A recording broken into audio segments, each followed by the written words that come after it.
I don't know what's going on or what's going to happen next, but I just know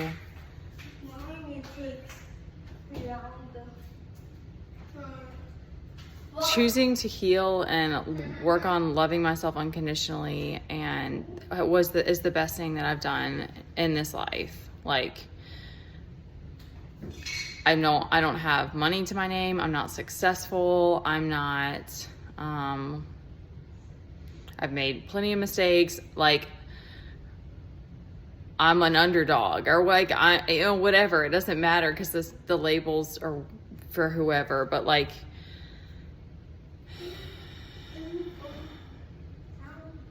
but I just know that this was the right thing to do because it's what I want to give back to whoever wants to have that, because I don't know if you don't experience unconditional love in your life, I don't know if you can heal. I don't know how that works because that's one of those, like, we don't get all that information, but it's like you have to know that it's out there. You have to know that something exists to be able to follow it. But when we don't heal our hearts, we start to view security and control as love, and we try to hold on to all the people around us and suffocate them, and that's not love. So, like, I'm seeing now different things. Like, I was in a very vulnerable position when I moved home,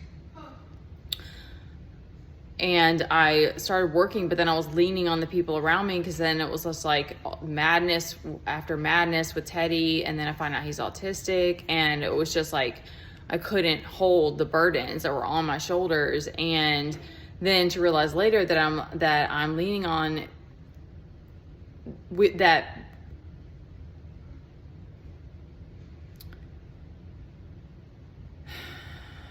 It's just like over time,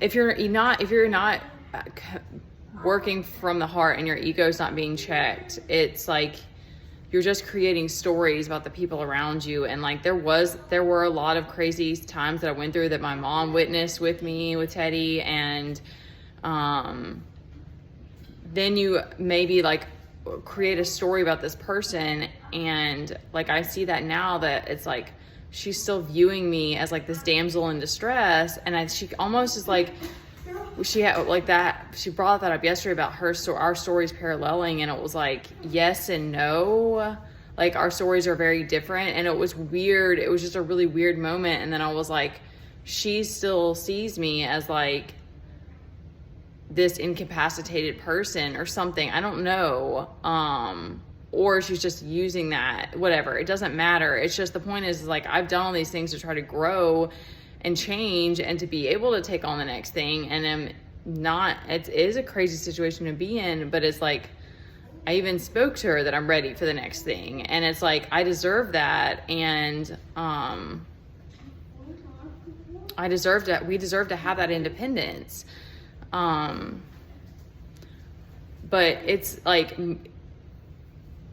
man, saying no to people that like want to have control over you, it is so scary. It's wild. It's like, I feel like I've done my work work in this life, which is, I'm being facetious, but like, it's just such a crazy journey, and it's hard standing up for yourself, but it's like no one else is gonna do it, and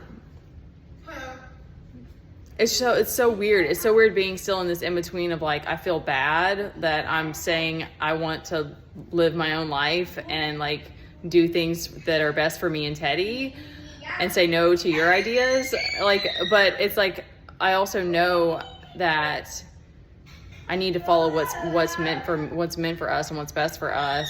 And there's still a lot of things that I have to learn and do on my own. And I need to find those people that can support us and that do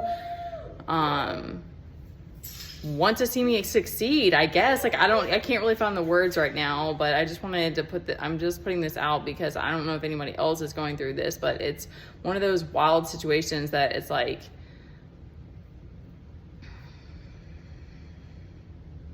you just I would never have foreseen myself being in this place now, or like going through what I'm going through. But there's nothing wrong with standing up for ourselves, and it is scary, and especially when it's like I've let myself become disempowered, it's very scary. But God is always protecting us, and it's like that's all that matters, you know? Making choices from love, like that means everything to me, even if that scares other people, or like other people don't get it. I still wish you the best, but it's like I've got to do what's best for us.